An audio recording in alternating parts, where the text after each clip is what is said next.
Our next speaker is Mr. James Faison. Mr. Faison is employed by Mar-Jac Poultry in Mississippi since January 24th, 2014, where he is the Regulatory Compliance Manager for Alabama and Mississippi complexes.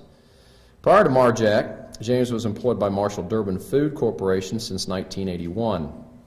He has a BS degree in microbiology from Auburn University and a master's degree in interdepartmental microbiology through poultry science at Auburn University. Certification from ASCP, I'm going to let James tell you what that acronym stands for, as a specialist in microbiology. At Marshall Durbin, James was the Vice President of Quality Assurance and was responsible for QA, food safety in the processing plants, laboratory management, environmental, and regulatory compliance. Please welcome James Faison. Good morning. How are y'all this morning? As Paul said, I'm going to talk about NESHAP, compliance for feed mills, kind of walk through a little bit about the rule. Not going to do a whole lot on the rule. There's plenty of presentations on the internet and other information about the rule, and just kind of give you some practical things to do, and we're going to end up with kind of a pseudo case study at the end.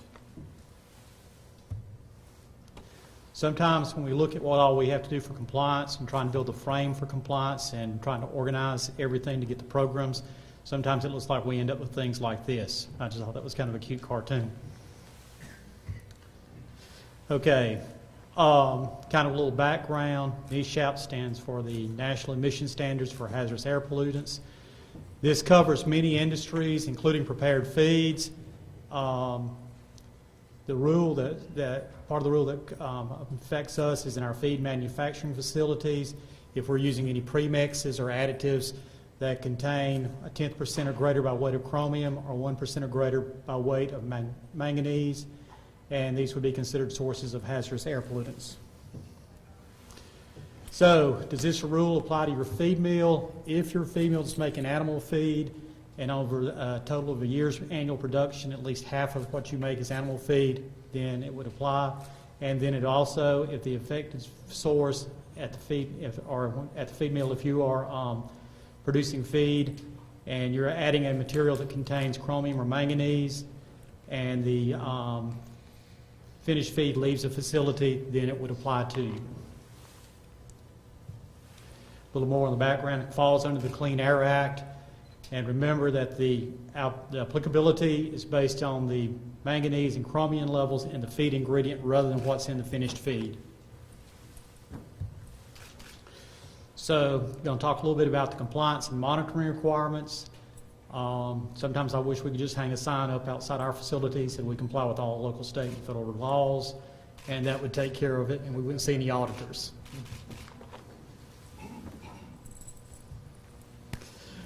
Okay, in talking with the regulatory agencies that I deal with in Alabama, Mississippi, ADM for Alabama, DEQ for Mississippi, about this and talking about things they've seen, they all kind of summed up to be, and this is essentially a housekeeping rule.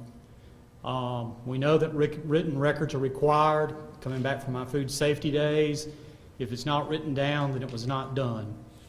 Be sure that, when you document records or something requires records, that you keep it written. The final rule was issued, and then a direct final rule with the help of U.S. Poultry and Egg was issued, which simplified some of the record-keeping requirements. Again, the rule is fairly easy to comply with. You just have to have records to make sure that you can document that you are complying.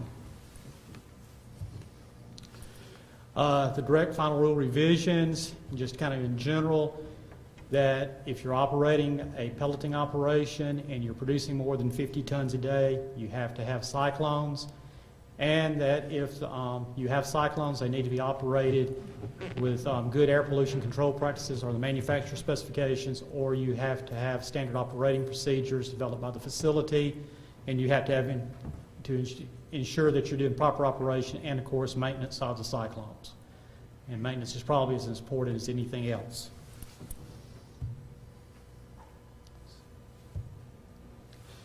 Okay, new facilities. that are coming into operation must have cyclones that will remove 95% of the particulate matter, and then you have to ensure that they're being controlled and monitored, that the cyclones are operating in the manner that meets the removal requirements and as the manufacturer has indicated.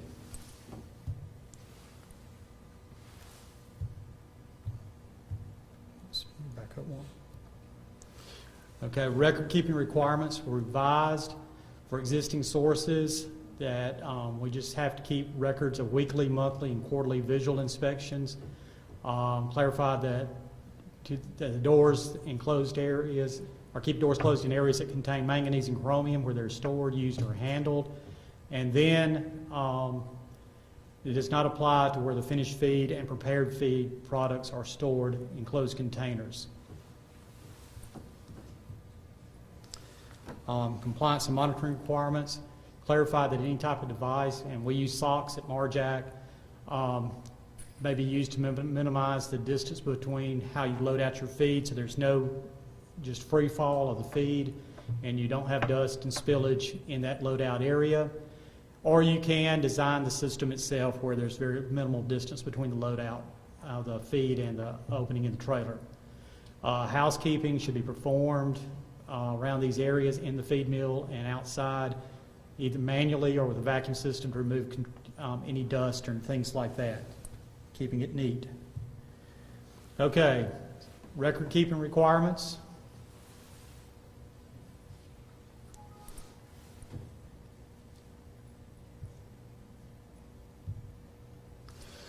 You need to keep a copy of the initial notification. I've got an example of one of those. Notification of the compliance status, the annual compliance certification, weekly and quarterly inspections, and then document any corrective actions taken if your system is, if you find issues when you're doing your weekly, quarterly, and monthly inspection. Documentation and corrective actions need to be pretty strong. You don't need to just say you fixed it, or you need to show that you fixed it. In the way I teach our guys, you need to show that you fixed it and then document that it's effective and how you fixed it.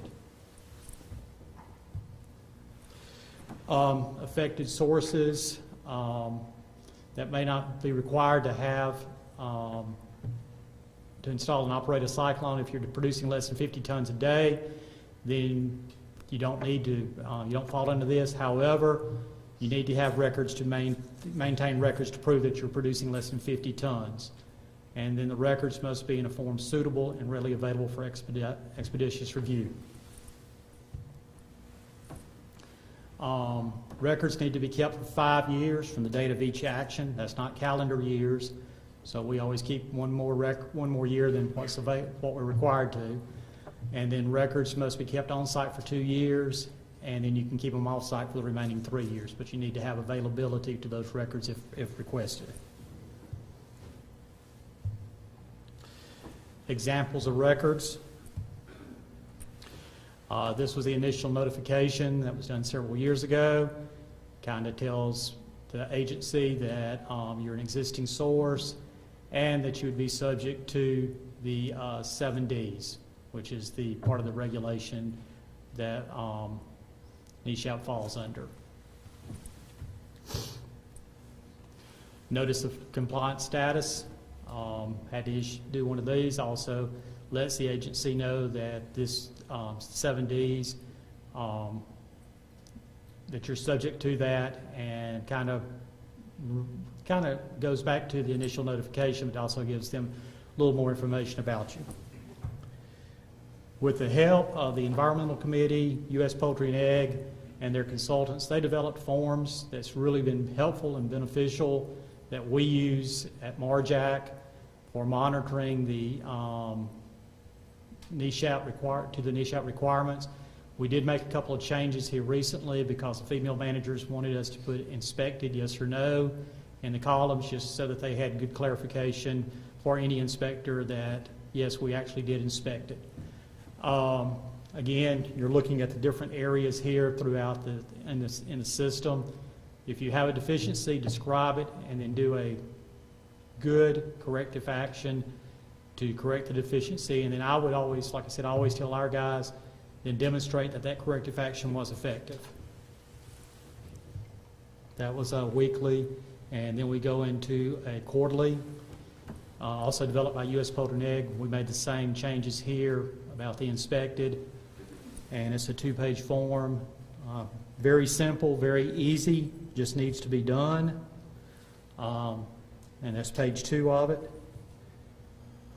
Our guys, we just kind of made up a form. I forgot to take U.S. Poultry off of it, but they wanted a monthly sock inspection, so we did a monthly sock inspection form. And it gives who inspected it, what, if there's a deficiency, they'll write it down. If there's not a deficiency, they'll say none, and then go from there. Found this as a good example of an annual compliance certification report. Talks about whether or not you are fall under NESHAP, and if you're producing less than 50 tons, then you don't. If you do over 50 tons a day, you need to check it and say that you are, and gives the information that's required. And then on the second page of it, you certify that either you had deficiencies or you did not have any deficiencies, and if you had deficiencies, then you have to list them. And then at the very bottom, you certify that everything that you've written down is correct. Okay, now here's kind of a case study that we developed in talking with a little bit with ADM and DEQ and some other folks and our folks. So I'm going to walk through that real quick. Unannounced inspections are prevalent. Sometimes you have unannounced inspections with no issues. Most inspections that we've seen and others are, and you get a tour of the facility by the inspector, and then a record review.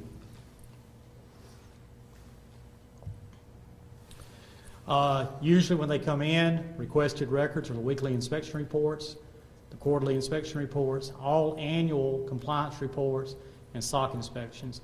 My understanding on the annual compliance reports is that if you have no issues, it remains on file at the feed mill. If you have an issue, then it needs to be sent to your agency, regulatory agency. Inspectors arrive. Let's say they're walking through the plant, they go to the computer room, they notice that the baghouse was not turned on. Not a good thing. That will set the tone of an audit real fast if you're unloading ingredients and they find you're not running your pollution control equipment. Feed mills, during a record review, if you can't produce any of some of your records, that sets the tone also for what's going to happen next. And if you don't have any of your annual compliance records, that's not a good thing. So the best thing is to have everything available, do practice audits, and that helps to ensure that you'll do well on these type of audits. What will happen is you'll get a letter from the state regulatory agency. They will list deficiencies, and then they'll require responses for each of those deficiencies. And once they look at that, they will issue penalties. Could be a consent order, could be a financial penalty, and they will also, based on how they look at the consent order and the financial, do a public notice which appears in the paper for 30 days or on the web for 30 days. That way everybody knows what's happened. Correctives that could be started by the company would be distribution of the reports so that everybody sees that it's being done. You could do quarterly on-site audits.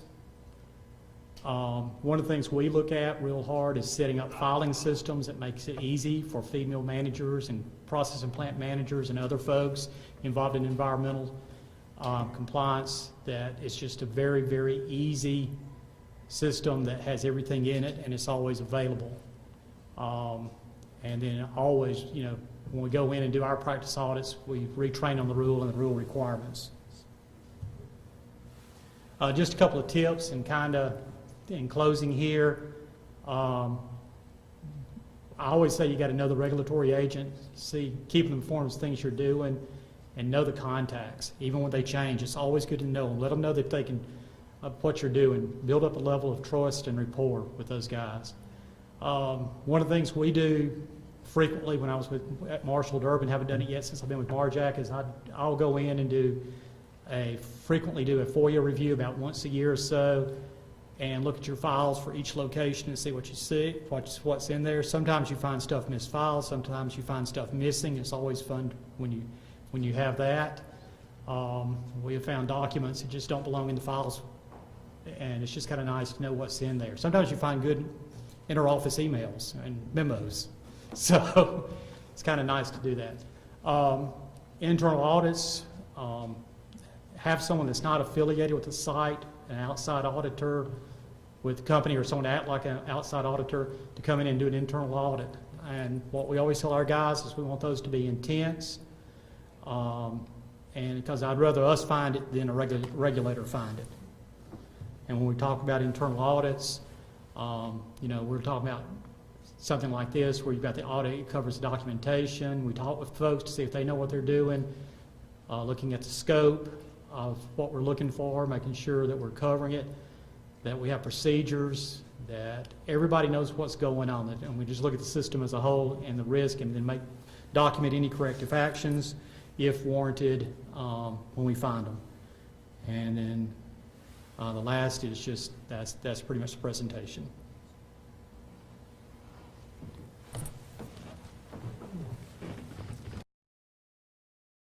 This message was brought to you by the U.S. Poultry and Egg Association. Funding for this video was provided by the International Poultry Expo. Please support our exhibitors, and we invite you to attend.